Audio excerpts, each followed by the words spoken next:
Ali Nurdin. Oke, mungkin untuk Bapak sudah dijadikan co-host ya Pak, untuk nanti kalau apabila ada yang di-sharing. Mungkin untuk mempersingkat waktu, mungkin Pak Ali bisa memulai dan membuka dengan doa dulu Pak. Silakan waktu dan kajiannya saya persilakan. Baik, terima kasih Bu. Bismillahirrahmanirrahim. Assalamualaikum warahmatullahi wabarakatuh. Wassalamualaikum. Alhamdulillah, wassalamu ala rasulillah wa ala alihi wa sahbihi wa mawalah amma ba'd. Bapak Ibu sekalian, mari kita mengawali kaji kita dengan bersama-sama memohon kepada Allah kiranya akan diberikan ilmu yang bermanfaat dengan kita bersama membaca lafaz basmalah. Bismillahirrahmanirrahim.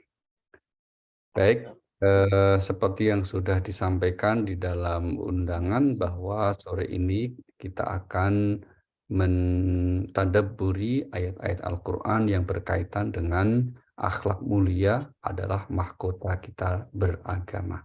Ini yang saya kira akan kita bahas ya. Apa yang dimaksud dengan ungkapan ini? Mari kita mulai bahwa yang kita maksudkan adalah nilai atau kualitas beragama seseorang itu terutama ukurannya adalah akhlaknya yang mulia. Ya, kan aspek beragama itu paling tidak ada 3. Nah, kita lihat ya. Kita mulai dari yang pertama ini. Akhlak mulia ini seperti sebuah pohon yang manis, buah yang manis dari pohon yang baik. Ini seperti yang disebut di surah nomor 14, surah Ibrahim, ayat 24-25. Biasanya Ibu Esi yang baca atau hari ini siapa ya? A'udzubillahi minasyaitonirrajim. Alam tara kaifa daraballahu mathalan kalimatan thayyibah ka syajaratin thayyibah asluha sabit wa far'uha fis sama' tu'ti ukulaha kulla hinin bi'idni rabbiha wa yadribullahu al-amsala lin-nas la'allahum yatadhakkarun. Silakan Bu. Mungkin saya awali dengan saya Pak. Jadi hari Bu. ini jamaah sudah ada beberapa yang mau baca juga Pak. Jadi nanti kita ganti-gantian. Ibu Esi hari ini cuma nyimak karena dia lagi ada acara Pak. Baik Bu. Oke. Auzubillahiminasyaitonirrajim. Bismillahirrahmanirrahim. Tidaklah kamu memperhatikan bagaimana Allah telah membuat perumpamaan kalimat yang baik seperti pohon yang baik, akarnya yang kuat dan cabangnya menjulang ke langit. Pohon itu menghasilkan buahnya pada setiap waktu dengan seizin Tuhannya. Dan Allah membuat perumpamaan itu untuk manusia agar selalu mengingat. Sadaqallahul azim. Ya, kalimat yang baik itu kalimat thayyibah, la ilaha illallah. Itu adalah tanda kemusliman seseorang. Nah, itu diumpamakan seperti sebuah pohon yang baik. Jadi artinya kemusliman seseorang, kualitas beragama seseorang itu diumpamakan ya seperti sebuah pohon yang baik. Apa itu kriterianya? Asluha sabit. Pohon itu akarnya kuat. Ini perumpamaan untuk akidahnya, aspek sisi dalamnya, keimanannya. Ya. Kemudian pohon itu menjulang tinggi. Itu sebagai perumpamaan untuk syariat yang dikerjakan. Jadi kira-kira orang Muslim itu imannya kuat, syariatnya dikerjakan, ibadahnya istiqomah, begitu ya. Terus apa? Pohon itu berbuah. Itu menggambarkan untuk perilaku sosialnya, akhlak sosialnya, hubungan hablum minan nasnya yang baik. Nah, itu baru disebut sebagai Muslim yang baik, beragama yang baik. Nah, kenapa kemudian kita beri tema khusus bahwa kebaikan itu dalam konteks beragama bagi kita sesama ini kok ukurannya akhlaknya yang mulia? Karena kualitas akidah seseorang atau nilai akidah seseorang, berapa kuatnya, atau ibadah seseorang diterima atau tidak, itu domainnya Allah. Ini ya. Ya, jadi istilahnya akar dan pohonnya itu yang memastikan itu baik atau tidak, diterima atau tidak adalah Allah. Nah, sedangkan dalam konteks hubungan kita, maka yang menjadi ukurannya adalah akhlaknya. Sehingga kemudian pada akhirnya kualitas beragama seseorang itu nilainya terletak pada sikap atau akhlaknya yang mulia. Maka kalau orang itu akhlaknya mulia, maka dapat Tadi pagi udah nggak akhlak diangkat. ber- Tadi pagi 6 kali. dan seterusnya. Gitu ya. Ini yang kita maksud dengan tema kita ini, sehingga kemudian meskipun sekali lagi akhlak yang mulia kalau tidak didasari landasi dengan akidah yang benar, ibadah yang istiqomah, tentu saja itu hanya berlaku di kehidupan dunia. Tapi kalau didasari pada akidah yang kuat, ibadah yang istiqomah, maka itu akan menjadi satu nilai yang membawa kebaikan tidak hanya di dunia, tapi kekal sampai nanti di akhirat gitu. Jadi kalau ada orang yang mengatakan, oh kalau gitu yang penting baik saja ya, sudah terlalu penting lah ibadah, oh salah, itu keliru besar juga. Tapi orang baik itu yang imannya kuat, ibadahnya istiqomah, dan mulia akhlak. Nah, sekarang kita ingin buktikan dari Al-Quran bahwa akhlak mulia menjadi parameter kualitas beragama itu dari mana kesimpulan ini kita peroleh. Mari kita lanjutkan. Yang kedua adalah, nah kita lihat Rasulullah Sallallahu Alaihi Wasallam yang merupakan uswatun hasanah atau teladan, dan keteladanan itu diprioritaskan pada akhlaknya yang mulia. Kita lihat di surah nomor 33 ayat 21. Ya, surah 33 ayat 21 Allah berfirman, A'udzubillahi minasyaitonirrajim, laqad kana lakum fi Rasulillahi uswatun hasanah liman kana yarjullaha wal yawmal akhir wa dzakarallaha katsira. Silakan Ade Rosman. Iya, terima kasih. Alhamdulillahirrahmanirrahim. Terima kasih Dewi. Assalamualaikum warahmatullahi wabarakatuh. A'udzubillahi minasyaitonirrajim. Bismillahirrahmanirrahim. Sungguh telah ada pada diri Rasulullah itu suri teladan yang baik bagimu, yaitu bagi orang yang mengharapkan rahmat Allah dan kedatangan hari kiamat, dan yang banyak mengingat Allah. Shadaqallahul azim. Sungguh pada diri Rasulullah Sallallahu Alaihi Wasallam ada teladan yang baik, ya, ada teladan atau yang baik atau uswatun hasanah.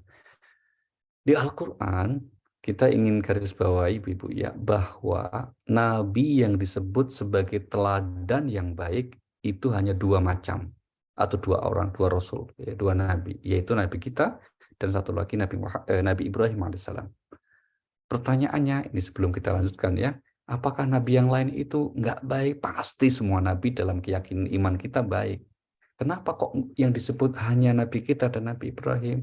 Bahkan keduanya akhirnya menjadi bacaan dalam sholat kita ya, dalam tahiyat kita kan selalu menyebut-nyebut nama dua Nabi ini. Jawabannya adalah Nabi di samping atau selain kedua Nabi itu, episode kehidupannya tidak selengkap dua Nabi ini. Kita ambil contoh misalnya kalau Nabi Nuh alaihissalam, itu cocok dicontoh hanya untuk orang yang mungkin punya problem rumah tangga, ya anaknya mohon maaf mungkin sedang bermasalah, istrinya juga bermasalah, maka contohlah kesabaran Nabi Nuh alaihissalam. Selebihnya nggak ada cerita panjangnya itu Nabi Nuh. Yang kedua, contoh lain Nabi Musa, beliau nggak pengalaman jadi pemimpin. Maka kalau seorang pemimpin, contohlah Nabi Musa, nggak ada pengalamannya. Nabi Isa apalagi, beliau wafat dalam usia muda. Maka tidak ada contoh beliau bagaimana menjadi suami yang baik, menjadi ayah yang baik, menjadi kakek yang baik. Kenapa? Beliau tidak pengalaman itu semuanya. Tapi Nabi kita, Nabi Ibrahim, keduanya pengalaman sekali. Atau telah menjalani kehidupan dengan segala aspeknya. Maka siapapun bisa mencontoh Nabi kita. Mau yang kaya, Nabi Muhammad pengalaman kaya. Yang miskin, Rasulullah pernah miskin. Yang menikah, punya anak, dan seterusnya. Oke. Nah sekarang pertanyaannya, apakah semua yang dilakukan Rasulullah Sallallahu Alaihi Wasallam itu kemudian wajib kita ikuti? Nah, sering maka kemudian misalnya kita mendengar sebagian saudara kita ya yang menyebut kelompok dirinya atau kelompoknya sebagai as-sunnah misalnya itu. Kelompok as-sunnah, kelompok yang menganggap berusaha mengikuti sunnah Nabi, kira-kira gitu. Nah, secara garis besar, apa yang dilakukan Rasulullah itu dibagi tiga. Yang pertama yang memang kita ikuti, ini bisa hukumnya wajib, bisa sunnah. Itu berkaitan risalah. Risalah itu artinya hal yang dibawa Nabi dari Allah Subhanahu wa taala, syariat agama ini. Maka di Al-Qur'an dikatakan ati'ullah wa ati'ur rasul, taatilah Allah, taatilah Rasul. Atau apa? Ikutilah Nabi. Yang kedua, yang dilakukan Nabi sebagai seorang manusia bukan bagian dari syariat, maka boleh diikuti, boleh tidak. Misalnya apa? Menu makanan Nabi. Maka kalau kita ingin makan seperti yang dimakan Nabi, monggo silahkan. Ya, kita makan kurma, kita makan kue kering, nggak mau nasi misalnya, karena Nabi nggak makan nasi kan. Atau apalagi kemudian nggak mau makan-makan yang khas kita karena Nabi nggak memakannya, monggo. Tapi kalau kita yang memakan yang seperti nasi, nanti kalau buka ya mesti nggak ketinggalan kolak begitu ya, itu jangan dianggap tidak mengikuti Nabi. Karena apa? Karena dalam konteks itu kita boleh ikut, boleh tidak. Yang jelas ketentuannya kalau urusan makan, ajaran Nabi adalah apa? Halalan, thayyiban, jangan berlebihan. Nah itu aja. Tentang jenis makanannya, pilihan kita. Maka sore ini yang kemudian misalnya mau dengan nasi padang, monggo. Mau dengan apa namanya jenis makanan kesukaan kita masing-masing, silahkan. Yang penting halalan, thayyiban, dan tidak berlebihan. Nah, demikian juga jenis berpakaian. Mau ikut seperti Nabi, monggo. Tapi saat dia tidak ikut, tidak masalah. Yang penting apa? Menutup aurat, itu pantas atau indah dipandang. Itu fungsi-fungsi berpakaian. Oke, satu lagi, apa yang dilakukan Nabi tidak boleh diikuti. Ini kekhususan buat Nabi. Yaitu apa? Nabi misalnya menikah sampai 9 orang istri dalam satu masa kesempatan, itu kekhususan buat Nabi. Bukan untuk umatnya. Oke. Nah, sekarang kalau gitu, dalam konteks kita mencontoh meneladani Nabi, maka bagaimana prioritasnya? Itu semampu kita, Bapak Ibu. Kita mencontoh Nabi itu dalam segala aspek agama. Ya, akidahnya kita ikut ajaran Nabi. Maka Rasulullah mengatakan begini, "Ma nahaitukum anhu fantahu wa ma amartukum fa'tu minhu mastata'tum." Apa yang kularang jauhi, apa yang kuperintah kerjakan semampumu. Ini kaidah dari Nabi ya Pak Ibu ya. Saya ulangi, apa yang kularang jauhi, apa yang kuperintah kerjakan semampumu. Nabi mengatakan demikian. Nah, kita sering mendengar ada orang yang mengatakan, oh itu jangan dikerjakan karena nggak ada contoh dari Nabi. Kalau nggak ada contoh Nabi namanya bid'ah misalnya. Oh itu keliru. Ucapan seperti itu tidak berdasar.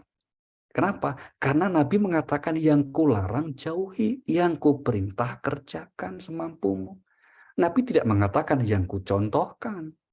Sehingga kalau kemudian amal kebaikan yang kita kerjakan, misalnya Ibu contoh ya, kita setiap membaca ayat Al-Quran kan tadi di akhir apa? Shadaqallahul azim. Itu nggak ada contoh Nabi loh. Tapi bukan berarti dilarang. Wong itu isinya pujian membenarkan terhadap Al-Quran. Tapi ada kawan yang mengatakan atau ulama yang mengatakan nggak boleh kita mengucapkan shadaqallah, nggak boleh kita bikin ulang tahun, nggak boleh kita bikin maulid Nabi, nggak boleh kita bikin acara macam-macam gitu ya, karena Nabi nggak contohkan. Dasarnya begitu. Sekali lagi dalam pandangan kami dan kami mengikuti mayoritas ulama bahwa kita beragama bukan hanya sebatas contoh, tapi yang penting apa? Nabi memerintahkan, syariat memerintahkan. Karena banyak sekali syariat dalam agama nggak sempat dicontohkan oleh Nabi, tapi Nabi memerintahkan. Contoh, ada sekarang kawan-kawan atau Bapak Ibu, Saudara mungkin sedang bersiap mau umroh Ramadan nih. Umroh di bulan Ramadan. Nggak ada contohnya dari Nabi. Nabi seumur hidup tidak pernah mencontohi umroh di bulan Ramadan. Kenapa? Kok orang kemudian berbondong-bondong? Terus ikut siapa? Ya tentu saja ikut pesan Nabi, di mana Nabi bersabda, umroh di bulan Ramadan itu pahalanya sama dengan haji. Nah itu, meskipun Nabi menyampaikan, tapi Nabi tidak mencontohkan. Berarti apa? Yang ingin kita garis bawahi dalam konteks kita mencontoh Nabi adalah mengikuti risalahnya, mengikuti aturannya yang ada dalam Al-Quran dan As-Sunnah, dan itu tentu saja di zaman generasi kita nggak mungkin karena nggak pernah bertemu Nabi, nggak bisa kemudian kita mengklaim diri, oh ini yang menurut Nabi. Yang ada adalah kita mengikuti Al-Quran dan As-Sunnah dalam mata rantai pemahaman para ulama yang sampai kepada kita. Nah, itulah maka kemudian kita ketemu madhab-madhab gitu ya. Sehingga yang ingin kita garis bawahi, prioritas dalam mencontoh Nabi yang tidak ada perbedaan. Ini dia. Ayat surah nomor 68, ayat yang keempat. Surahnya 68, ayatnya yang keempat. Allah berfirman, A'udzubillahi minasyaitonirrajim wa innaka la'ala khuluqin azim. Assalamualaikum, Mbak Ririk Lestari. Silakan Mbak Ririk, di-unmute. Assalamualaikum warahmatullahi wabarakatuh. Alhamdulillahirabbil alamin. Terima kasih Mbak Dewi. Terima kasih Sama-sama Pak. Mbak Ririk. Saya akan membacakan surat 68 ayat 4 ya Pak Ustaz. Betul sekali. Auzubillahi minasyaitonirrajim. Bismillahirrahmanirrahim. Dan sesungguhnya engkau benar-benar berbudi pekerti yang luhur. Dan sungguh, dan sungguh wahai Nabi, engkau benar-benar berbudi pekerti yang luhur. Kita tidak temukan ayat di Al-Quran yang berisi pujian Allah terhadap sholat Nabi, pujian Allah terhadap umroh dan haji Nabi, pujian Allah terhadap apalagi zikirnya Nabi. Meskipun kita yakin semua yang dilakukan Nabi itu ibadahnya sempurna. Itulah mengapa kita mencontohnya. Kita berusaha mencontohnya, meneladaninya, mengikutinya.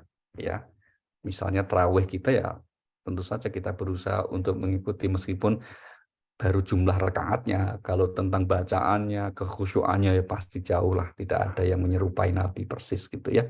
Tapi kita berusaha mengikutinya gitu. Nah, artinya kalau kita ingin mengikuti Rasulullah Sallallahu Alaihi Wasallam dalam aspek-aspek ibadahnya itu, sering kita akan bertemu dengan ada perbedaan pendapat. Maka ayat ini memuji Nabi, akhlaknya yang mulia, berarti apa? Prioritas dalam mencontoh keberagamaan Nabi terutama adalah akhlaknya. Karena Nabi dipuji oleh Allah sebagai orang yang memiliki akhlak yang mulia. Maka Bapak Ibu, kalau kita ingin fokus di sini, insya Allah dengan sesuatu yang benar. Sekali lagi, kalau kita ingin seperti apa ya, jangan kan Nabi nggak bisa lah. Para sahabat saja, salafus saleh, para tabi'in jauh sekali dari sisi bagaimana ketekunan mereka ibadahnya, bagaimana mereka mulazamahnya terhadap Al-Quran atau berkhidmatnya terhadap Al-Quran, terhadap tafsir, demikian kuat. Akan berat sekali kita untuk mencontoh mereka semuanya.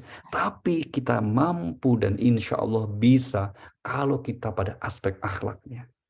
Terutama akhlak yang berkaitan dengan hablum minan nas, hubungan sesama manusia. Oke, kita lanjutkan. Sekarang mari kita teruskan di yang ketiga. Bukti kualitas beragama itu adalah akhlak yang mulia apa? Nah, kita lihat. Ciri golongan orang yang baik itu yang menonjol pada aspek akhlaknya. Ya, yang menonjol pada aspek hablum minan nasnya. Kita ingin buktikan. Nomor satu, misalnya apa? Ada yang disebut orang yang bertakwa. Bertakwa ya Bu, ya, meskipun ini nulisnya bahasa Indonesia ya, pakai K ini bahasa Indonesia ini. Kalau bahasa Arab pakai qaf, taqwa, begitu. Tapi bahasa Indonesia ini pakai K. Ini tulisan standar KBBI. Meskipun takwa itu jangan diartikan takwa, takut istri tua. Jangan ya gitu. Tapi siapa yang dimaksud dengan takwa ini? Kita lihat surah Al-Imran ayat 134. A'udzubillahi minasyaitonir rajim. Alladzina yunfiquna fis sarra'i wad dharra'i wal kadhiminal ghaidha wal 'afina 'anil nas wallahu yuhibbul muhsinin. Assalamualaikum Pak. Mungkin Linda Kusmardini bisa baca. Linda, silakan. Ini salah satu anggota dari Cahaya Surgawi Pak. Silakan Linda. Silakan Bu Linda. Di unmute. Assalamualaikum, maaf Pak Ustadz, saya lagi di jalan jadi nggak pegang itu. Dewi, maaf Dewi orang lain. Maaf Pak. Siap, Ya, oke. siap. Mungkin Eva Wardana, silakan Kak Eva. Iya, iya. Oke, Stel. Assalamualaikum warahmatullahi wabarakatuh. Yaitu orang-orang yang menafkahkan hartanya pada waktu lapang maupun pada waktu sempit. Dan orang-orang yang menahan amarahnya dan memaafkan kesalahan orang lain. Dan Allah menyukai orang-orang yang berbuat kebaikan. Shadaqallahul azim. Shadaqallahul azim. Siapa yang dimaksud orang bertakwa ini, Bu? Nomor 1, orang yang suka berinfak. Lagi-lagi kan sosial kan, Bu, ya. Jadi orang yang suka bersosial dengan baik dibuktikan apa? Kalau punya kemampuan, dia suka berinfak. Ciri orang bertakwa yang pertama. Yang kedua apa? Yang sanggup menahan amarahnya. Artinya apa? Artinya orang bertakwa itu punya kualitas kesabaran yang handal. Nah, kualitas kesabaran ya, yang handal atau yang baik. Ini yang kedua. Maka kemudian kalau kita kaitkan dengan puasa misalnya, itu ada ditemunya. Puasa itu belajar mengendalikan diri. Orang takwa itu yang sanggup mengendalikan dirinya ketika marah. Yang ketiga disebut apa? Orang yang sanggup memaafkan. Nah, kalau misalnya kita dizolimi, kita disakiti, terus kemudian kita tidak membalasnya, malah kita kemudian memaafkannya, itu baru yang kualitas orang bertakwa. Yang keempat disebutnya apa? Orang yang suka berbuat kebaikan. Maka Allah Subhanahu wa Ta'ala mencintai orang yang berbuat kebaikan.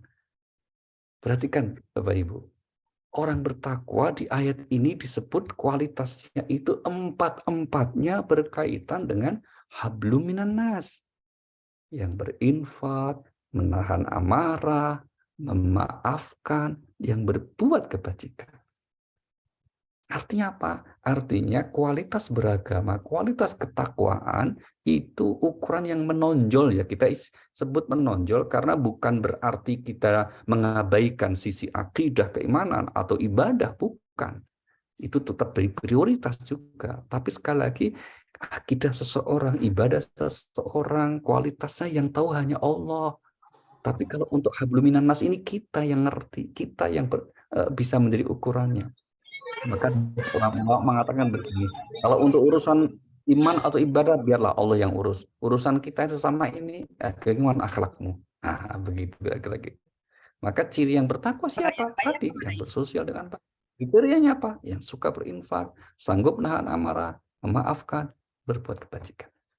Oke, ini contoh ya kalau kita menggunakan kalimat atau ungkapan takwa. Meskipun ini bukan satu-satunya ayat yang berbicara tentang ciri orang bertakwa, karena kita lihat di Al-Quran banyak yang lain. Tapi secara umum juga bernuansa yang sama. Oke.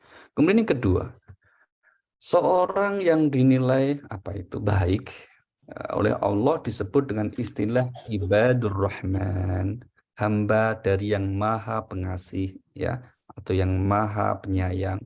Itu siapa mereka itu? Nah, disebut di surah Al-Furqan, surah 25, ayat 63. Allah berfirman, A'udzubillahi minasyaitonir rajim, wa ibadur rahmanil ladzina yamshuna 'alal ardi hauna wa idza khatabahumul jahiluna qalu salama.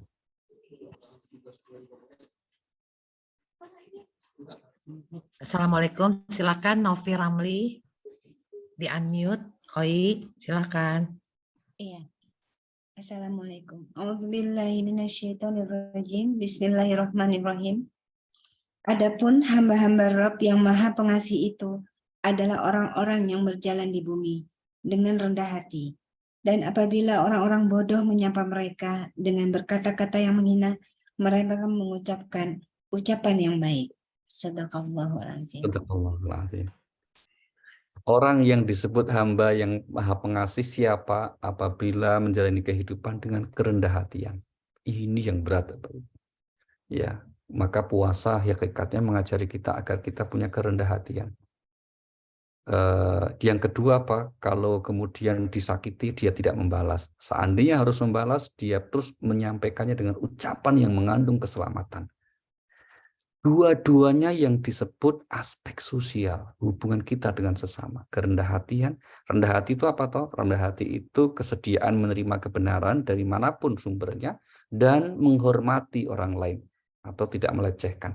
Kalau Nabi maka menyebut orang sombong itu batrul haqqi wa ghamtun nas, menolak kebenaran dan melecehkan orang. Maka rendah hati berarti menerima kebenaran dan juga menghormati orang. Nah, orang yang rendah hati kaitannya dengan hubungan sesama manusia berarti apa? Dia tidak suka melecehkan orang. Meskipun faktanya misalnya orang yang kita atau dilecehkan itu katakanlah memang benar, dia mohon maaf mungkin orangnya katakanlah sedang berbuat dosa, sehingga kemudian ada orang melecehkan, kamu ahli maksiat masuk neraka kamu, misalnya gitu ya. Tapi tidak boleh kita kemudian menjudge seperti itu, karena kita itu dalam konteks beragama, Bapak Ibu, yang disuruh itu membenci perbuatan, bukan membenci orang atau melecehkan orang. Kita tidak boleh menyukai perbuatan-perbuatan buruk. Apakah itu kesombongan, apakah itu kedengkian, apakah itu kemarahan. Segala perbuatan buruk kita tidak suka. Tapi bukan orangnya. Kenapa? Karena kalau keburukan itu tetap sifatnya. Sampai kiamat buruk ya buruk. Tapi kalau orang bisa berubah, mungkin saat ini atau tahun ini dia sedang berperilaku buruk. Tapi boleh jadi tahun depan atau waktu selanjutnya dia terbuka mendapat iman. Atau mendapat hidayah dari Allah sehingga berubah lebih baik. Kita ingat di masa Rasulullah itu ada orang yang bahkan mau membunuh Nabi. Loh. Jahatnya itu apa? Mau bunuh Nabi. Tapi akhirnya pada dapat hidayah menjadi pembela Islam. Siapa gerangan? Umar bin Khattab radhiyallahu anhu. Ada orang yang jahat, memerangi umat Islam sampai kalah, bahkan Nabi sampai sedih sekali. Siapa itu? Panglima Khalid bin Walid. Dia panglima kafir dalam perang Uhud mengalahkan pasukan Islam.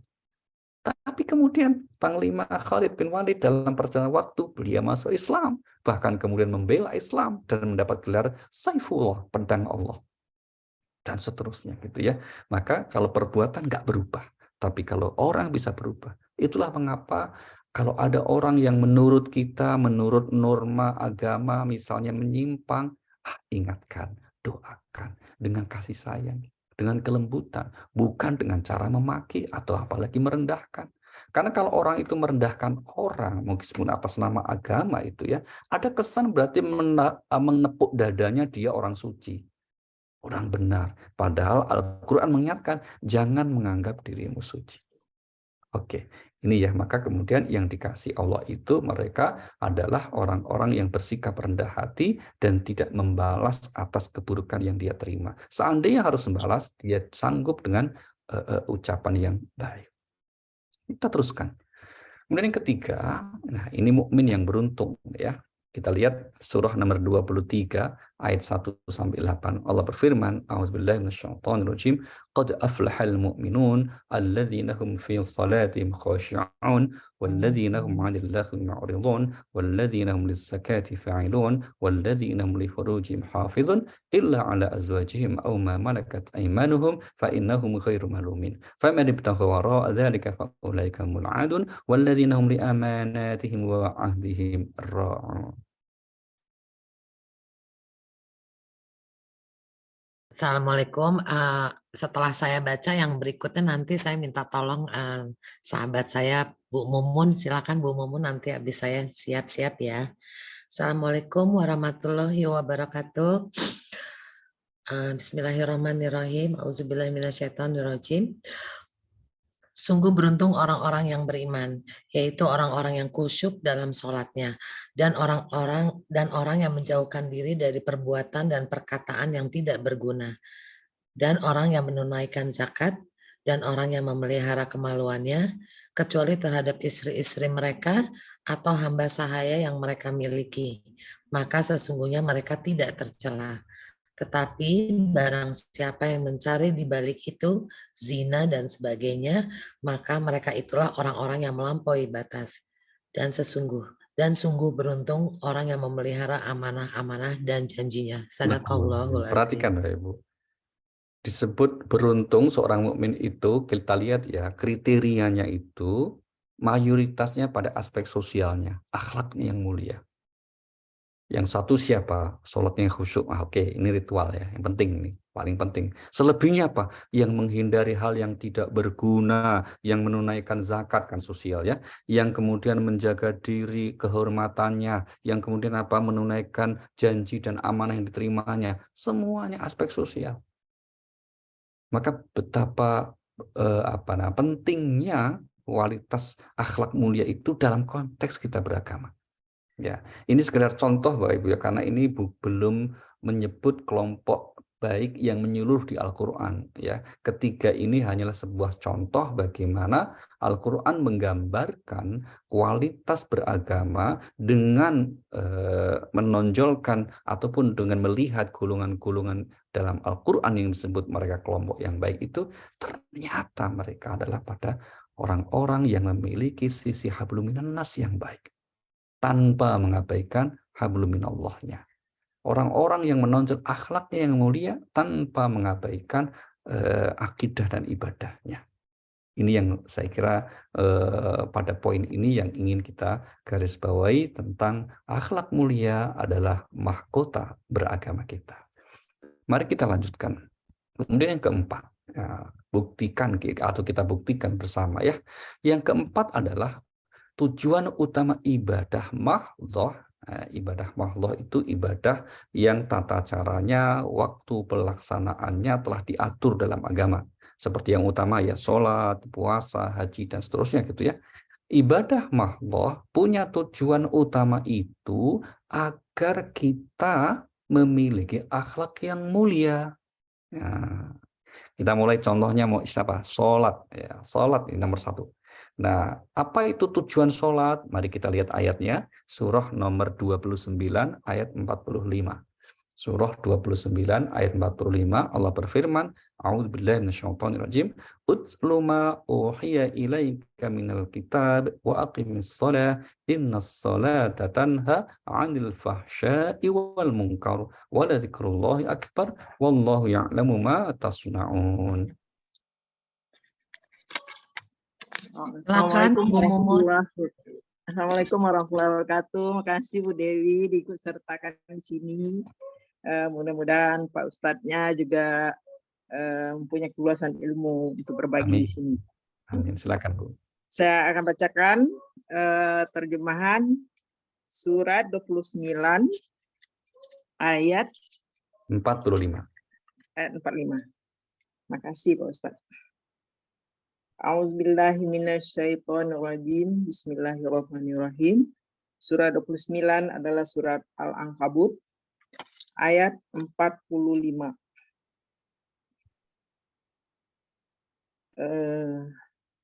Artinya, bacalah kitab Al-Quran yang telah diwahyukan kepadamu Muhammad dan laksanakanlah sholat. Sesungguhnya sholat itu mencegah dari perbuatan keji dan mungkar. Dan ketahuilah, mengingat Allah dengan sholat itu lebih besar keutamaannya daripada ibadah yang lain. Allah mengetahui apa yang kamu kerjakan. Iya. Maha benar Allah dengan segala Maha firman. benar Allah dengan segala firman. Makasih Bu. Perhatikan frase pada ayat, sesungguhnya sholat itu dapat menjauhkan pelakunya dari perbuatan keji dan mungkar. Ini poin kita ya Bu ya. Dari perbuatan keji dan mungkar.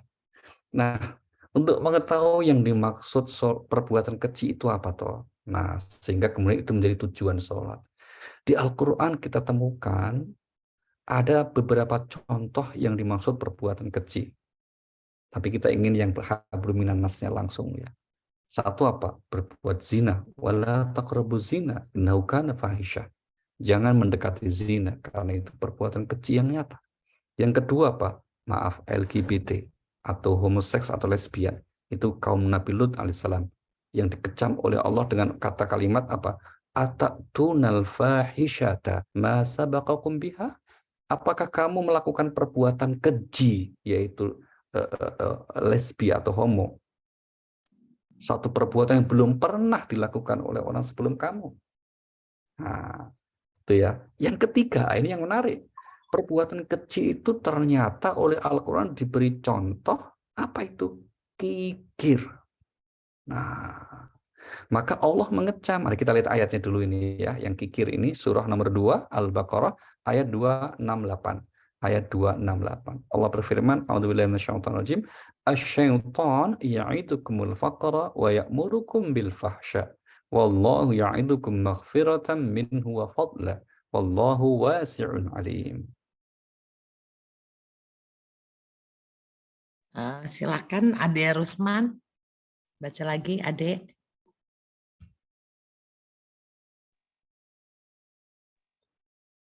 A'udzubillahi minasyaitonirrajim. Bismillahirrahmanirrahim. Setan menjanjikan menakut-nakuti kemiskinan kepadamu dan menyuruh kamu berbuat keji atau kikir. Sedangkan Allah menjanjikan ampunan dan karunia-Nya kepadamu. Dan Allah Maha Luas, Maha Mengetahui. Shadaqallahul Azim. Terima kasih. Setan nakuti kamu dengan kemiskinan, maka menyuruh kamu dengan perbuatan keji dalam kurung kikir. Oh.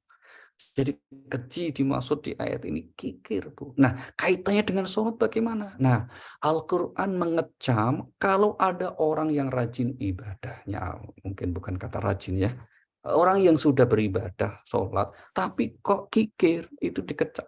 Ini ayatnya Bapak Ibu sudah hafal semua nih, di surah Al-Ma'un. Fawailul lil musalli alladzina hum an sholatihim sahun. Celakalah orang-orang yang sholat. Loh, orang sholat kok malah dibilang celaka oleh ayat itu? Siapa mereka? Alladzina hum an sholatihim sahun. Yaitu orang yang lalai dari sholatnya. Bukan lalai di dalam sholatnya ya. Ayat ini tidak mengecam misalnya kalau kita lagi sholat ingat sesuatu. Kita lagi sholat, lagi rukuk, tiba-tiba muncul yang selama ini kita lupa jadi ingat. Yang seperti itu nggak dikecam. Kenapa? Karena memang kita tidak bisa menghindari. Kita tidak bisa mencegah diri kita. Sholat tiba-tiba ingat aja. Kan kita nggak merencanakan, nggak niat itu. Tiba-tiba ingat aja. Maka kita sering mengatakan khusyuk itu anugerah loh. Dan bentuknya apa? Bentuknya kesadaran bahwa kita sedang menghadap Allah, itu namanya khusyuk. Jangan dimaknai khusyuk itu kalau lagi sholat lupa segalanya, itu namanya pingsan, bukan khusyuk ya. Khusyuk itu paling ke sholat, kita sadar sedang menghadap Allah, udah cukup. Nah, itu tidak masalah kalau ada orang atau kita semua sering sholat ingat sesuatu. Yang dikecam dalam Al-Quran itu kalau ada orang yang sholat tapi pelit. Nah, itu. Bentuk pelitnya itu apa? Tadi di surah Al-Ma'un itu. Fadzalika alladzi yad'ul yatim wa la yahudzu 'ala ta'amil miskin. Tidak peduli anak yatim dan tidak suka memberi makan terhadap fakir miskin. Meskipun dia sholat kok pelit, itu namanya orang yang mendustakan agama. Nah, berarti apa kesimpulannya dari poin kita ini? Berarti tujuan sholat itu harusnya menjadikan pelakunya memiliki akhlak mulia. Di antaranya Pak, berupa kesediaan untuk berbagi, punya rasa empati, welas asih, suka bersosial, kira-kira begitu. Ya. Demikian juga puasa. Ya, ini contoh sholat yang tadi, meskipun nanti banyak ayatnya ya, tapi kita langsung saja puasa misalnya. Apa itu tujuan utama puasa? Mari kita lihat ayatnya. Surah nomor 2, surah Al-Baqarah, ayat 183. Surah 2 ayat 183, Allah berfirman, A'udzubillahi minasyaitonirrajim, ya ayyuhalladzina amanu kutiba 'alaikumusiyam kama kutiba 'alal ladzina min qablikum la'allakum tattaqun. Assalamualaikum. Ini ada Kak Yos Tutupoli, siap baca Kak Yos? Silakan kalau siap. Di unmute.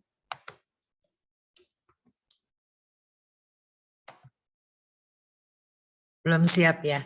Saya coba Kak Lili Asikin. Silakan Kak Lili di unmute.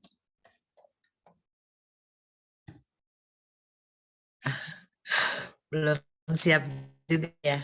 Mungkin saya bisa minta tolong sama Mbak Riri lagi. Mbak Riri, silakan Mbak Riri. Baik Mbak Dewi, surat 2 ayat 183 ya. Betul sekali. Minasyaitonirrajim, bismillahirrahmanirrahim. Wahai orang-orang beriman, diwajibkan atas kamu berpuasa sebagaimana diwajibkan atas orang sebelum kamu agar kamu bertakwa. Tujuan puasa di sini apa, Bu? Agar kamu bertakwa. Ya, oke ya. Sekarang pertanyaannya, takwa itu apa? Nah, kembali ke pasal sebelumnya tadi. Yaitu apa? Orang yang suka berinfak, sanggup menahan amarah, memaafkan, berbuat kebaikan. Jadi kalau mau kita pakai konklusi gitu ya, puasa itu mengajarkan kepada kita agar kita memiliki akhlak yang mulia. Kan begitu. Kenapa? Tujuannya kan menjadi bertakwa. Takwa itu apa? Takwa itu orang yang akhlaknya mulia. Nah, gitu ya. Demikian juga haji dan seterusnya. Maka haji misalnya itu jelas sekali ya. Apa namanya penjelasannya, sejak haji pun kita sudah fala rafatha wala fusuqa wala jidala fil hajj. Ketika haji kita nggak boleh rofas, nggak boleh berantem, nggak boleh berfasik dan seterusnya itu. Seakan-akan kita diperintah oleh Allah untuk agar betul-betul menjadi malaikat lah selama haji. Tujuannya apa? Supaya nanti setelah haji itu kita betul-betul menjadi pribadi orang yang tidak suka zalim dengan orang, ya, tidak menganiaya orang, tidak mengambil haknya orang dan seterusnya itu. Oke, ini yang keempat. Ini yang kelima, ya kita lihat argumentasi bahwa akhlak mulia itu mahkota beragama, dasarnya apa?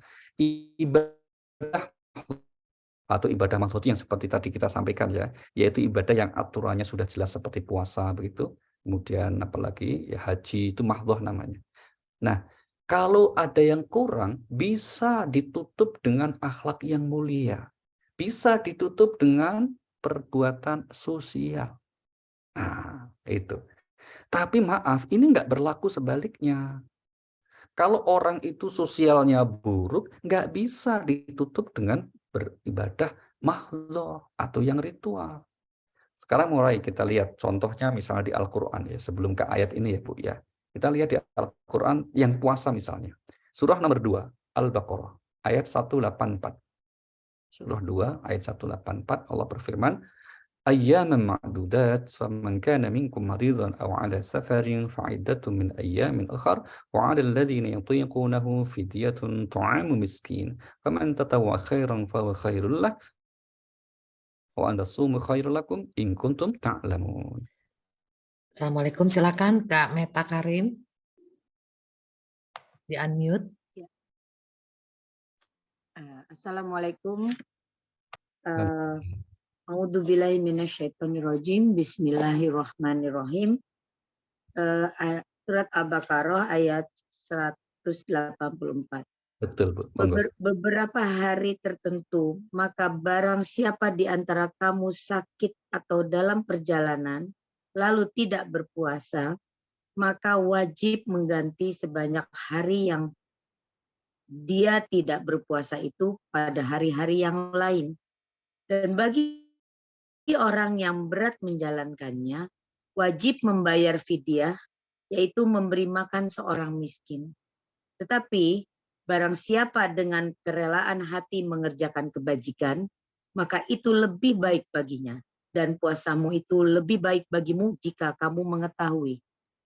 Shadaqallahul adzim. Shadaqallahul adzim.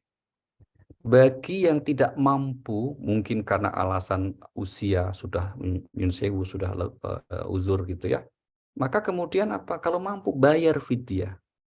Bagi yang berat mengerjakannya, mungkin apakah menyusui atau hamil, bayar fidyah. Artinya apa? Fidyah itu simbol sosial, Pak. Kita tidak temukan ayat lain di Al-Quran yang mengatakan kalau kamu nggak mampu puasa atau berat mengerjakannya, gantilah dengan sholat 2 rakaat. Atau gantilah dengan baca Al-Quran 1 juz. Nggak ada. Yang ada bayar fidyah sosial.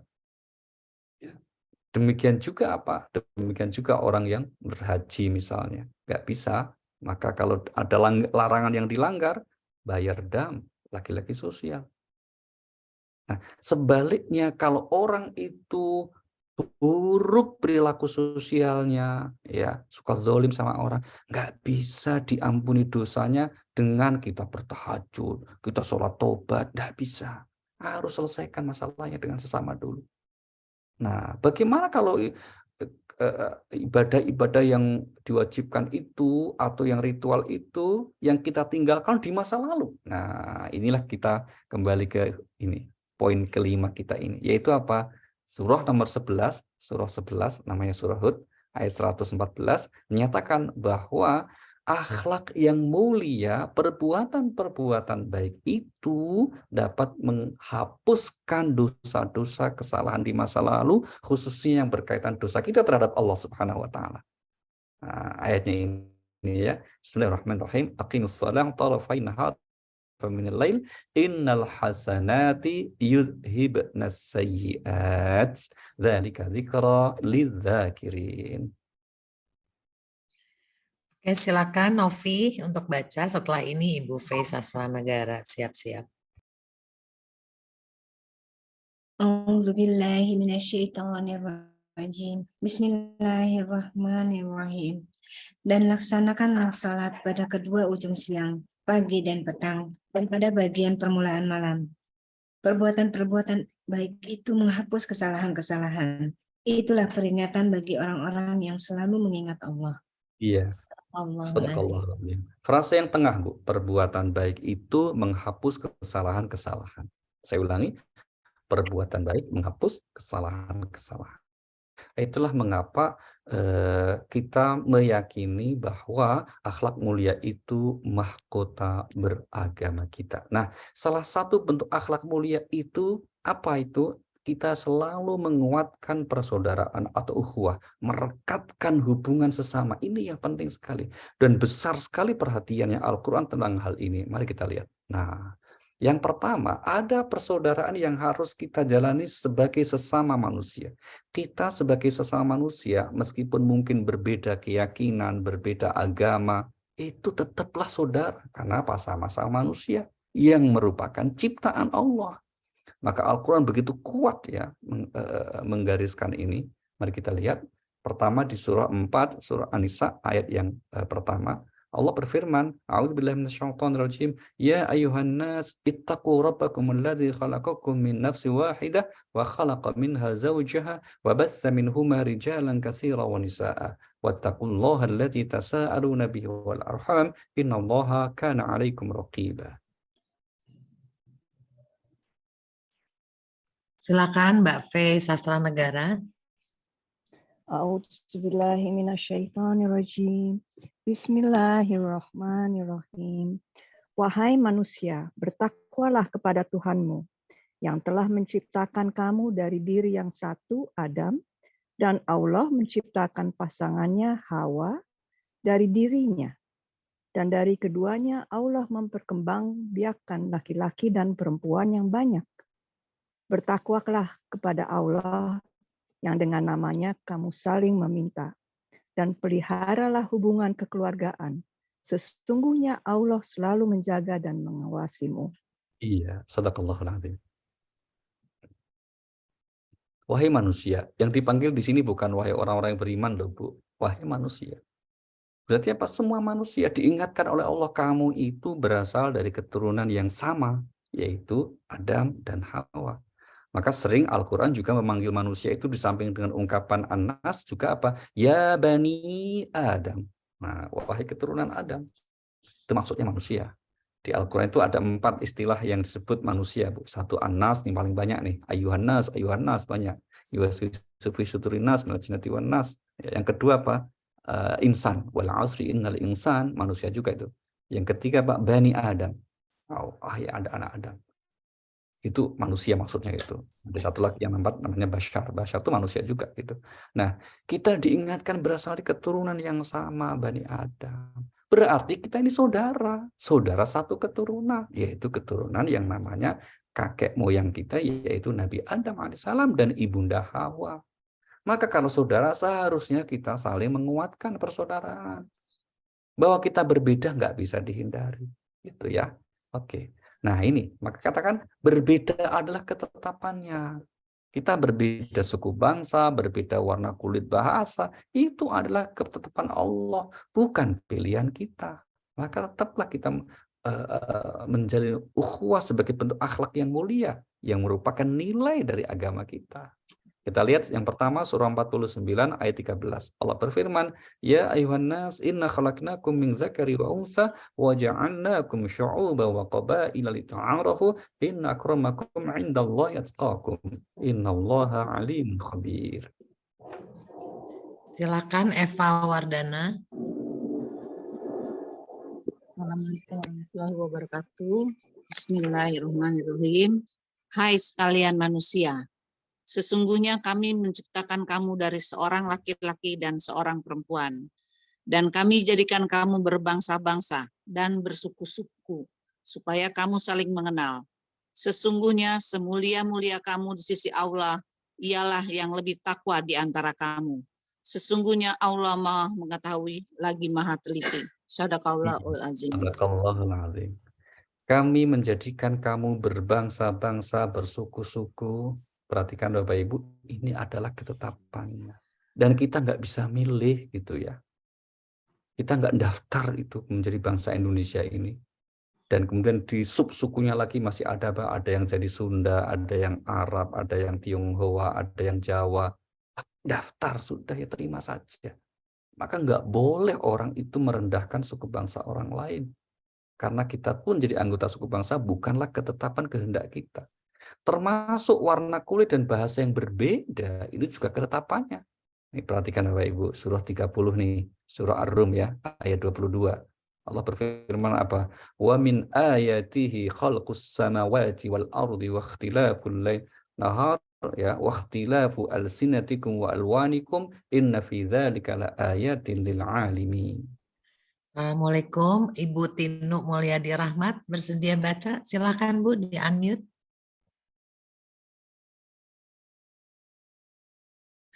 Belum siap, mungkin Ibu Tessa, silakan Bu Tessa. Tessa Rifai.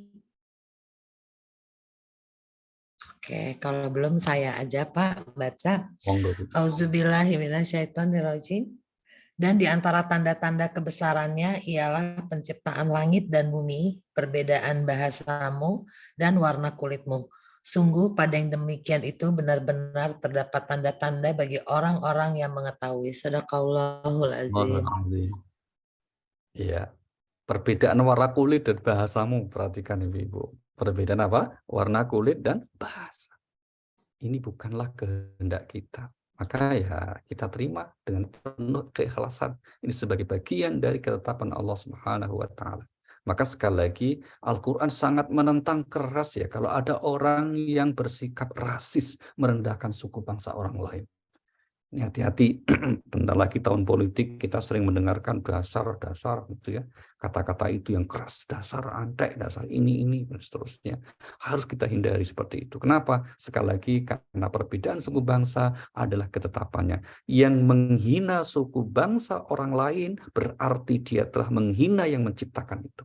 Yaitu apa? Allah Subhanahu wa Ta'ala. Na'udzubillahi min dzalik. Oke. Kemudian berikutnya, termasuk kemudian kita berbeda keyakinan, faktanya kemudian memang ya Allah izinkan kita berbeda. Kalau Allah maksa semua jadi beriman, sejak awal Allah itu menghendaki semua manusia muslim, kabeh bisa. Tapi Allah kemudian memberikan pilihan. Gitu. Tapi supaya pilihanmu itu nggak salah, Allah kasih petunjuk. Nah, itulah jalan narasinya begitu. Sekarang mari kita lihat bagaimana sejarah perbedaan ini kok bisa gitu ya. Nah, ini ada di surah 2 Al-Baqarah 213. Allah berfirman, "Kana ummatan wahidah, fab'atsallahu an-nabiyyina mubasysyirin wa mundzirin, wa anzala ma'ahumul kitaba bil haqq liyahkuma bainan nas fi ma ikhtalafu fihi, wa ma ikhtalafa fihi illa allazina utu min ba'di ma ja'atuhumul baghyan bainahum." Dan seterusnya. Assalamualaikum, silakan Bu Tinu Mulyadi Rahmat, di unmute. Assalamualaikum warahmatullahi wabarakatuh. Matur nuwun Bu Dewi, Pak Ustadz Ali. Kami baca. A'udzubillahi minasyaitonirrajim. Bismillahirrahmanirrahim. Surat 2 ayat 213. Manusia itu adalah umat yang satu. Setelah timbul perselisihan, maka Allah mengutus para nabi sebagai pemberi kabar gembira dan pemberi peringatan. Dan Allah menurunkan bersama mereka kitab dengan benar-benar untuk memberi keputusan di antara manusia tentang perkara yang mereka perselisihkan. Tidaklah berselisih tentang kitab itu, melainkan orang yang telah didatangkan kepada mereka kitab, yaitu setelah datang kepada mereka keterangan-keterangan yang nyata. Karena dengki antara mereka sendiri, maka Allah memberi petunjuk orang-orang yang beriman kepada kebenaran tentang hal-hal yang mereka perselisihkan itu dengan kehendaknya. Dan Allah selalu memberi petunjuk orang yang dikehendakinya kepada jalan yang lurus. Maha benar Allah dengan segala Oke, terima kasih, Bu. bersamanya. Kita lihat, Bu, bahwa manusia pada mulanya satu, tapi terus berkembang berbeda, termasuk beda dalam keyakinan, gitu ya.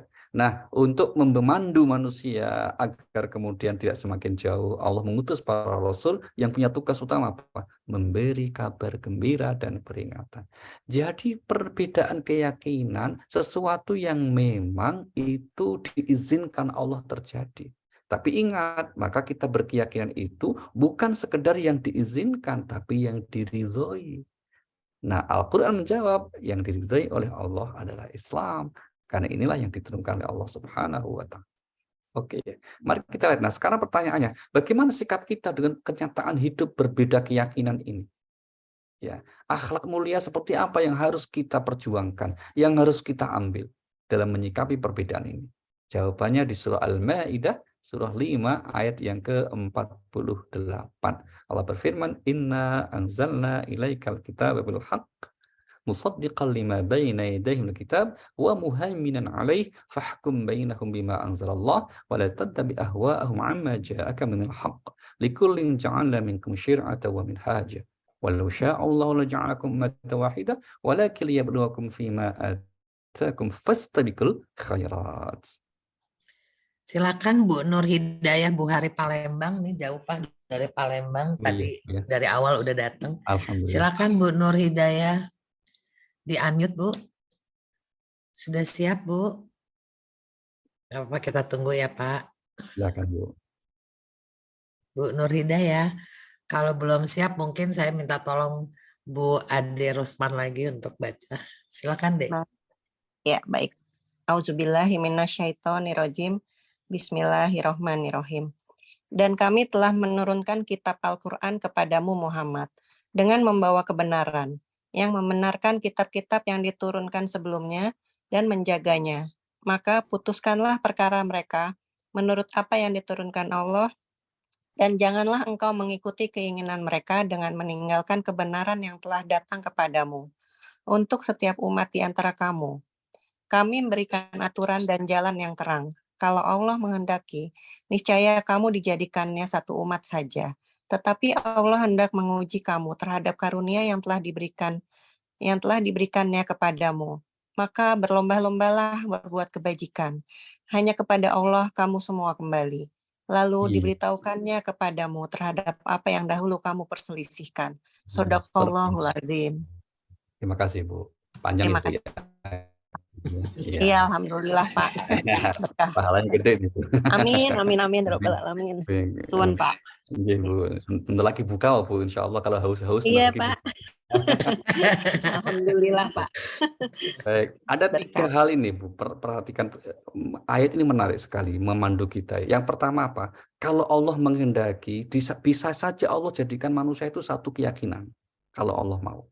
Tapi kemudian Allah mengatakan itu pengandaian ya. Faktanya Pak, enggak, aku ingin menguji kalian kok. Maka berbeda-beda. Nah, menyikapi perbedaan terus bagaimana ya Tuhan? Allah bilang fastabiqul khairat. Berlomba-lombalah kamu berbuat baik. Ini baik bisa untuk internal kita sama muslim maupun dengan non-muslim.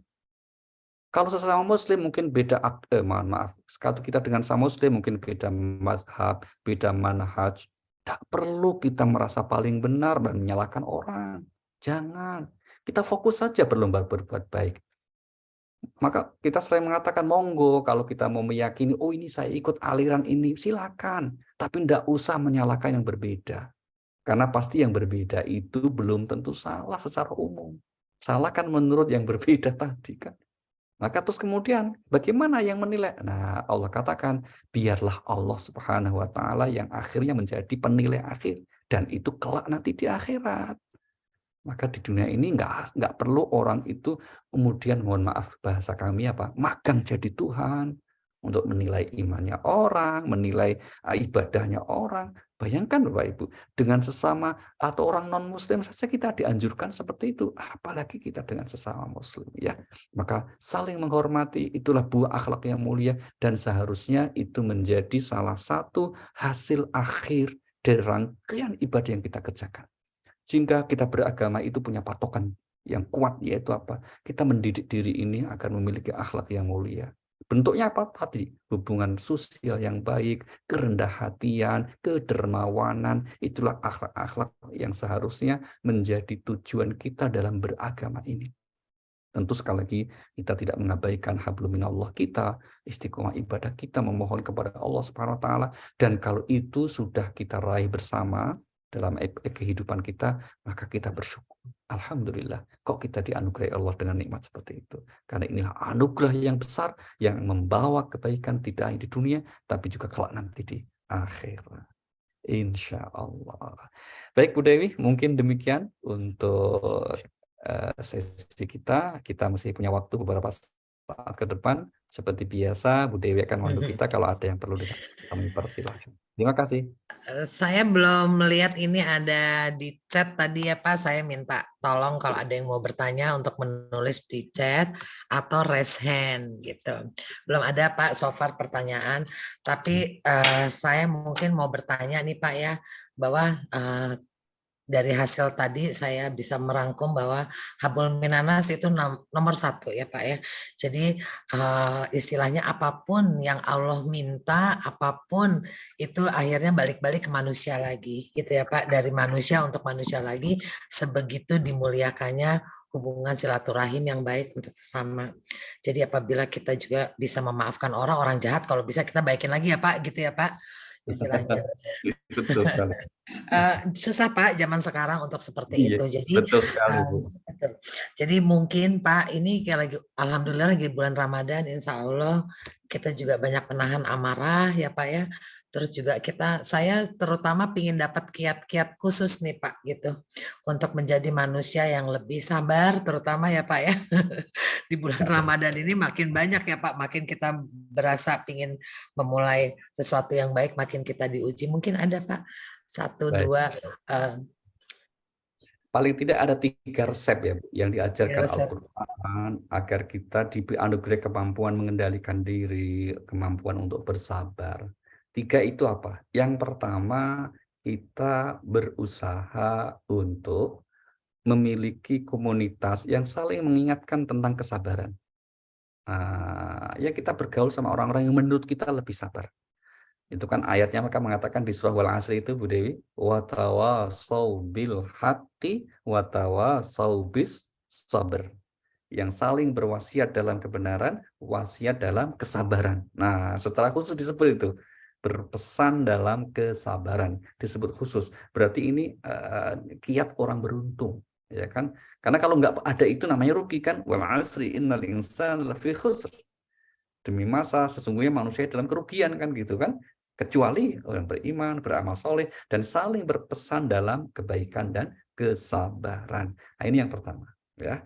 Kemudian yang kedua, yang tidak kalah pentingnya ini, yaitu apa? Kita sering-sering untuk mentadabburi atau refleksi terhadap petunjuk agama tentang kebaikan-kebaikan kesabaran, keutamaan sabar. Misalnya ayat mengatakan, sesungguhnya orang bersabar akan mendapat pahala tanpa batas. Gitu ya.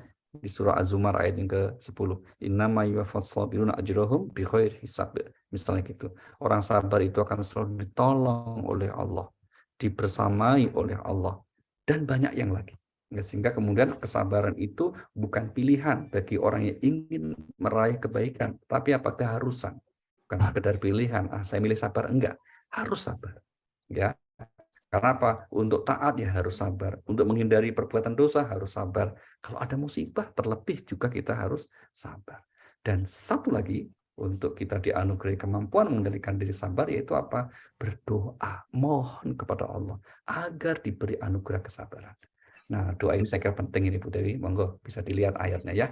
Surahnya nomor 7 ayat 126. Doa mohon diberi kesabaran. Apa itu? Rabbana afrigh alaina sabra wa tawaffana muslimin.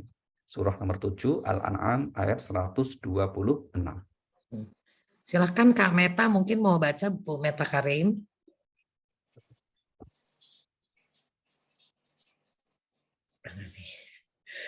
Saya melibatkan jamaah untuk ikut membaca ya Pak ya. Betul Bu. Lebih bagus. Kalau Bu Meta Sorry. belum. Ya, ayat surat 7 ayat berapa? Maaf. 126 Bu. 126. 126. Ya. Ini pakai manual nih Pak, saya Oh, pakai siap. Quran jadi agak Kadang manual lebih makan baik kok waktu. Bu. Oke. A'udzubillahi minasyaitonirrajim. Bismillahirrahmanirrahim. Surat 2 ayat 126. Surah 7 Bu ya. Surat 7, sorry. Iya. Dan engkau tidak melakukan balas dendam kepada kami, melainkan karena kami beriman kepada ayat-ayat Tuhan kami ketika ayat-ayat itu datang kepada kami. Mereka berdoa, ya Tuhan kami, limpahkanlah kesabaran kepada kami dan matikanlah kami dalam keadaan muslim atau berserah diri kepadamu. Iya. Assalamualaikum warahmatullahi wabarakatuh. Waalaikumsalam warahmatullahi wabarakatuh. Shadaqallahul azim. Itu doanya salah satunya Bu. Ada 2 doa ini yang semakna ini ya. Satu lagi ada di surah Al-Baqarah ayat 250. Tapi nggak usah kita baca ya. Sama, hampir sama. Rabbana afrigh alaina sabra. Ya Tuhan kami anugerahkan kesabaran ke dalam diri kami. Jadi tiga petunjuk Al-Quran agar kita jadi pribadi yang sanggup menahan diri, sabar, yaitu apa? Kita berusaha memiliki komunitas yang mengajarkan kesabaran, kemudian kita pelajari ayat atau petunjuk agama agar sabar, dan berdoa mohon kepada Allah agar dianugerahi kesabaran, dan tidak hanya di bulan puasa loh Bu. Jangan lupa, sabarnya nggak hanya di bulan puasa, ya di sepanjang hidup kita. Semoga kita jadi orang yang sabar. Begitu. Insya Allah ya Pak ya. Ini. Insya Allah Pak. Ini sekarang ada pertanyaan lagi Pak. Pertama dari Ibu Vivi. Assalamualaikum Vivi, saya bacain ya. Assalamualaikum Pak Ali, mau tanya tadi Bapak menyebutkan LGBT dikaitkan dengan kisah Nabi Lut. Pertanyaan saya bagaimana kita harus bersikap jika ada teman atau kerabat yang LGBT bansi itu. Maksudnya mungkin bansi itu mesti diapain gitu Pak? Mesti ditabok atau mesti diapain? Atau mungkin kalau dia nggak attack kita, apa dia stay di situ biarin aja atau bagaimana? Ini juga sebenarnya menjadi banyak pertanyaan buat kita semua. Silakan Pak Ali. Terima kasih Bu. Pertama kita ingin garis bawahi dulu sikap para ulama atau agamawan khususnya, nggak hanya Islam ya Bu ya. Apapun agama di dunia ini tidak menyetujui aspek yang disebut LGBT itu. Itu punya argumentasi masing-masing. Nah, dalam perbincangan kasus ini akan ada 2 teori, Bu. Teori yang pertama mengatakan bahwa perilaku LGBT itu adalah given, turunan itu. Kira-kira begitu. Sudah dari sononya LGBT, berarti orang itu punya kecenderungan LGBT ya dari Tuhan toh. Nah, ini kelompok yang kemudian cenderung menghalalkan, membolehkan, sehingga disebutnya hak asasi. Hormati hak asasi dia gitu. Nah, yang kedua yang menyebut bahwa perilaku menyimpang LGBT itu adalah sesuatu yang terjadi karena pengaruh lingkungan. Bukan Allah menetapkan begitu. Nah, inilah pandangan para agama. Ya, para ulama, para agamawan cenderung pada yang kedua. Berarti apa? Ini penyimpangan, ini penyakit, ini sesuatu yang tidak benar. Nah, pertanyaan bagusnya, gimana sikap kita kalau ada orang atau kawan yang seperti itu? Nah, maka ini kita bisa mengambil sikap apa? Pertama, kita seperti tadi, poin kedua ya, kita menyikapi orang ini sedang dalam masalah. Atau katakanlah menjadi victim, korban. Mungkin korban salah asuhan dalam lingkungan pergaulannya, dan seterusnya. Maka kita mencoba berempati. Ya, berempati untuk tidak mudah misalnya menghakiminya, untuk tidak mudah menyatakan dia sesat atau salah, atau bahkan mungkin nanti di akhirat akan dihukum dan seterusnya. Kita hindari judge seperti itu, menjudge seperti itu kita coba hindari. Tapi kita mencoba berempati dengan, oh dia itu victim, ini korban. Mungkin karena sejak kecil atau ketika kecil mendapat perilaku yang tidak baik dan seterusnya. Nah yang kedua, kita doakan. Kalau memungkinkan, kita nasihati, terus kemudian kita doakan. Itu sikap kita. Jadi jangan buru-buru di skip ya Bu, atau delete ya, jangan. Kita doakan, mudah-mudahan diberi petunjuk oleh Allah, mau kembali ke jalan yang benar. Nah seandainya kemudian dalam perjalanannya kok belum juga, kita sudah mendoakan itu berpahala loh. Maka lebih baik itu daripada kita kemudian memusuhinya. Karena kalau musuhnya dia malah menjauh, tidak bisa mendengar nasihat dari kita kan. Tapi kalau tetap dekat, ya dalam tanda petik kita merangkulnya, bukan membenarkan sikapnya, tapi untuk supaya dia bisa mendengar nasihat kita tetap mendoakannya, insya Allah itu sikap yang bijak, yang baik. Kalau kita punya kenalan, teman, atau keluar, mungkin naudzubillah kerabat bahkan yang punya kecenderungan ke arah sana. Kenapa? Mereka hakikatnya adalah victim sebagai korban. Terima kasih Bu. Bu Dewi, ya masih ada waktu nggak? Boleh, silakan Bu Mumun. Silakan Tante Mumun. Alhamdulillah, Rabbil Alamin. Makasih, mumpung ada Pak Ustadz nih, mau Ya, tanya. Bu. Tadi disinggung masalah sholat yang khusyuk. Sholat khusyuk itu apakah merupakan suatu keharusan ibadah sholat kita diterima? Dan bagaimana cara untuk bisa kita khusyuk dalam sholat? Yang kedua, ini boleh sedikit ya Pak Ustadz ya. Sekarang bulan Ramadan kita sholat tarawih. Sedangkan tarawih itu artinya bersenang-senang. Tapi agak santai gitu. Tapi kenyataannya di mana-mana masjid saya temui, salat tarawih itu selalu terburu-buru. Cepat-cepat selesai, kadang-kadang ya kayak ngebut gitulah kira-kira. Kemudian di dalam salat tarawih itu tidak diberi kesempatan untuk membaca doa iftitah. Apakah di dalam tarawih itu harus kita baca doa iftitah? Kan sebab masalahnya kita beribadahlah sebanyak-banyaknya amalan yang kita lakukan di bulan Ramadan ini. Tapi kenyataannya tidak diberi kesempatan untuk membaca doa iftitah, langsung aja begitu takbir langsung Al-Fatihah gitu. Bagaimana seharusnya? Makasih Pak Ustadz. Khusyuk dalam sholat kita itu memang keharusan bagian dari rukun ya Bu. Tapi nih Bu ya, tapi itu kan kemudian nilai orang, setiap orang berbeda-beda kekhusyuannya. Khusyuk itu gampangnya gini lah Bu. Khusyuk itu ketika sholat kita sadar lagi sholat, namanya khusyuk itu Bu. Ya, bukan sepanjang sholatnya kita lupa segalanya, nggak ingat, enggak. Khusyuk itu pokoknya kalau kita lagi sholat itu kita sadar, ini saya lagi sholat menghadap Allah. Itu namanya khusyuk. Sehingga meskipun itu kesadaran itu muncul ketika takbiratul ihram atau Al-Fatihah, nanti pas rukuk nyimpang, pas sujud nyimpang nggak apa-apa, balik lagi kemudian ingat lagi, oh iya lagi sholat ini. Tadi karena rakaat kedua tadi saya ingat, nggak apa-apa begitu Bu. Tenang, itu sudah masuk kategori khusyuk namanya. Maka khusyuk itu ya kalau dari level 1 sampai 10, ada yang khusyuknya 10 seperti para nabi, pasti 10 khusyuknya. Ya, atau ada kemudian salafus sholih, para sahabat, ya mungkin 9, 8 gitu ya. Nah, kira-kira kita berapa ini? Yang ya mudah-mudahan kita ya, wallahu alam persisnya, tapi insya Allah tetap berikhtiar ke paling enggak ya, mungkin 4 atau 5, tapi yang jelas ada nilai khusyuknya, itu ada. Ya, meskipun kemudian berbeda-beda tingkatan masing-masing orang, gitu ya Bu ya. Kemudian yang kedua tentang iya betul setuju sekali bahwa memang praktek tarawih sekarang itu memang jelas berbeda Bu dengan yang dilakukan Nabi itu. Maka kemudian anjuran kami kalau kemudian kita kurang nyaman dengan model tarawih di sekitar keliling rumah kita, di musola atau masjid yang kita ikuti, ya mungkin kita bisa milih Bu, bisa milih tempat tarawih yang mungkin lebih nyaman satu. Yang kedua kalau pada akhirnya, aduh yang dekat-dekat nggak memungkinkan, wes di rumah aja sendiri, oh bagus. Kita tarawih sendiri di rumah gitu ya dengan bacaan yang kita pilih yang lebih santai begitu. Monggo itu lebih bagus.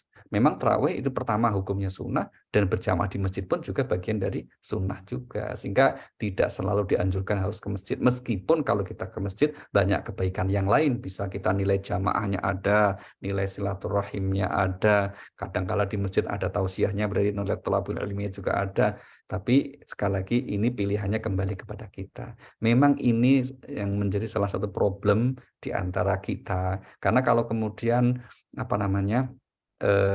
kita berjamaah di masjid, ya di sisi lain itu memang tadi itu Bu, ada yang cepat-cepat, ada yang kemudian mohon maaf kadang ya karena terbuka ya, banyak anak yang kemudian main berisik sekali itu ada, sehingga kemudian di sini bagaimana kan kita untuk berharap Pak Ustadz tolong dong sholatnya yang khusyuk dikit pelan-pelan, kan nggak bisa juga akhirnya, atau menghalangi mencegah anak supaya nggak ke masjid kan nggak boleh juga.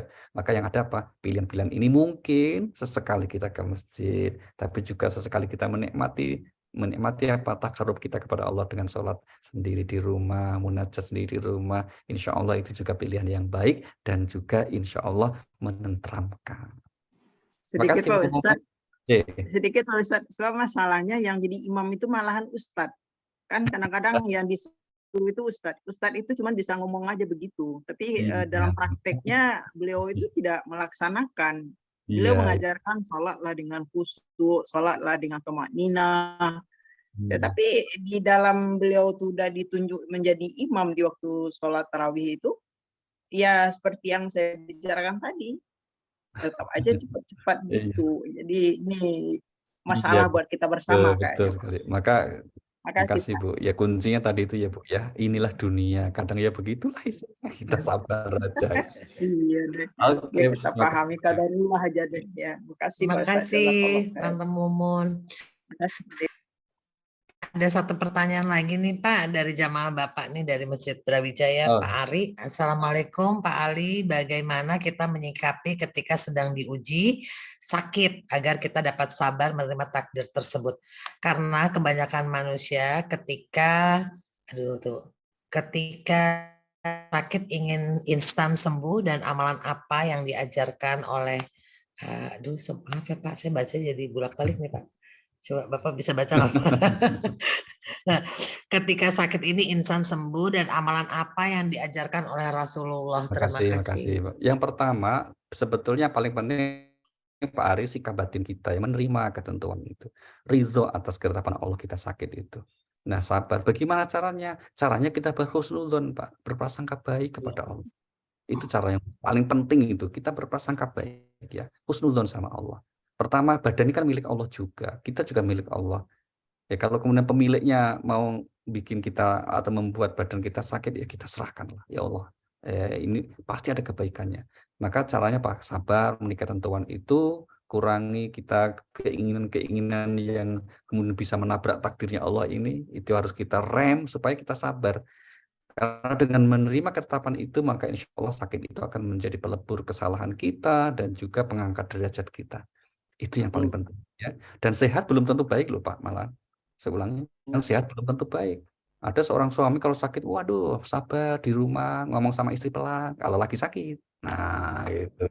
Tapi giliran sehat itu nggak pernah di rumah, ngomong sama istri seringnya ngegas, nah, gitu kan. Itu mending bukan gaspol gitu ya, kadang gaspol ya, itu masalah gitu kan. Nah itu masalah, malah berarti apa? Oh sakit ternyata malah lebih baik gitu. Banyak pahala yang hindari dosa, sehat banget dosanya malah gitu kan. Maka kemudian kita husnuzan, berprasangka baik. Apa yang diajarkan agama ketika kita sedang sakit, diantaranya adalah kita bisa berdoa mohon kepada Allah. Doa yang Allah ajarkan misalnya, nanti Pak Arif bisa lihat surah 21 ya, ayat 83. Doa Nabi Ayub. Ani masaniyadzurru anta arhamur rahimin. Ya Allah aku sakit, maka berikan anugerah kesembuhan. Engkau adalah yang penyayang dari segala yang penyayang. Nah itu doa Nabi Ayub ya, ketika sakit membaca doa itu.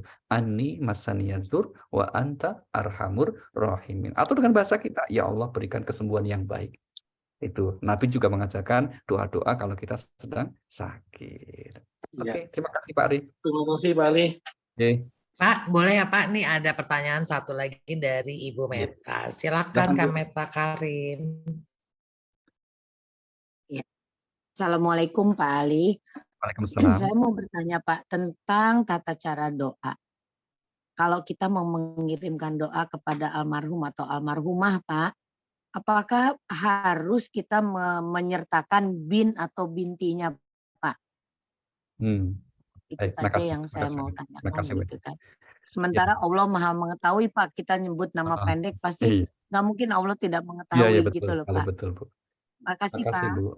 Baik, sebetulnya bahkan tidak menyebut nama pun juga Allah tahu Bu. Nah gitu ya, maka menyebut nama dengan bin itu sebetulnya bagian dari apa namanya keutamaannya saja, bukan keharusan, keutamaannya saja.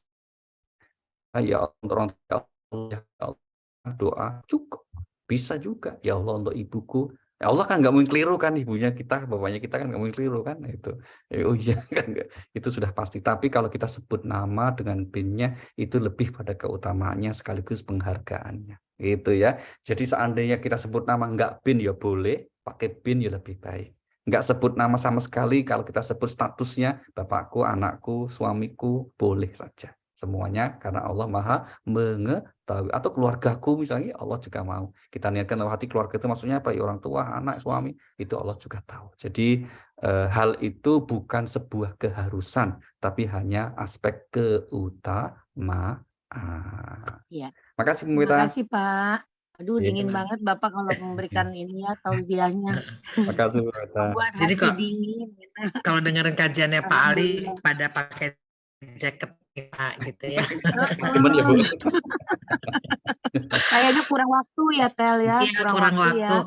Tapi mungkin kita akan ketemu lagi insya Allah dengan Pak Ali pada hari Senin minggu depan ya Pak ya, tanggal 10 April dengan waktu yang sama, dengan link Zoom yang sama. Judulnya juga ini ya Pak, judulnya sedikit menggelitik perasaan keingintahuan saya juga nih Pak. Al-Quran Mukjizat yang Agung, Masya Allah. Mudah-mudahan hari Senin kita masih diberikan kesempatan untuk bisa bertemu dengan Pak Ali lagi. Mungkin saya bisa menutup kajian ini. Saya mau mengucapkan terima kasih kepada seluruh ini sahabat-sahabat soleh dan soleha. Alhamdulillah Pak Ustadz telah hadir pada sore ini mendengarkan kajian Pak Ustadz. Alhamdulillah banyak pertanyaan yang sudah dijawab juga Pak Ustadz. Ini insya Allah juga nanti kita ada linknya di YouTube Majelis Taklim Cahaya Surgawi. Jadi kalau masih ada yang kurang jelas bisa melihat di YouTube. Mungkin Pak untuk akhir kata saya minta mohon maaf lahir batin dari kami semua dan saya mohon kepada Pak Ali untuk menutup kajian ini Pak. Silakan Pak. Monggo kita hadirkan niat baik kita semuanya ya. Mungkin ada kerabat saudara kita yang sedang kurang sehat atau sakit, semoga Allah sembuhkan. Yang punya kesulitan-kesulitan hidup, semoga Allah beri kemudahan. Yang punya hajat-hajat yang baik, kita hadirkan niat kita Bu dalam rangkaian membaca surat Al-Fatihah, karena surah ini luar biasa dahsyat sekali. Dalam hadis Imam Bukhari dikatakan ketika kita membaca iyyaka na'budu wa iyyaka nasta'in, Nabi mengatakan Allah berfirman, ma sa'ala min, aku akan beri apa yang dia minta. Maka hadirkan niat baik kita semuanya, semoga Allah ridha. Al-Fatihah. A'udzubillahi minasyaitonirrajim. Bismillahirrahmanirrahim. Alhamdulillahirabbil alamin. Arrahmanirrahim. Maliki yaumiddin. Iyyaka na'budu wa iyyaka nasta'in. Ihdinas siratal mustaqim. Siratal ladzina an'amta 'alaihim ghairil maghdubi 'alaihim waladdallin. Amin. Amin. Subhanaka wa bihamdika asyhadu an la ilaha illa anta astaghfiruka wa atubu ilaik. Terima kasih dan mohon maaf, mohon undur diri. Wassalamualaikum warahmatullahi wabarakatuh. Sama-sama.